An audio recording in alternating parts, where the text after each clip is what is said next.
Pagsanjan Laguna 2. Kadimite, pero hindi na ako papasok sa bayan.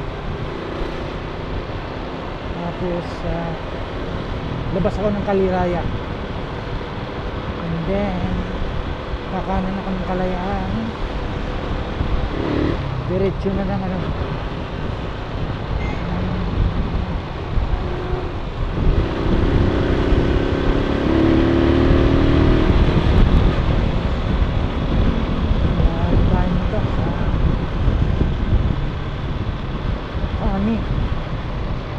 bago mag-Pami, siguro kakaliwa ako dun sa palabas ng Pililia.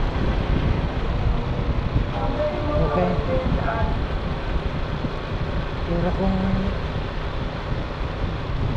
hindi naman uulan, dadaan ako siguro sa bundok.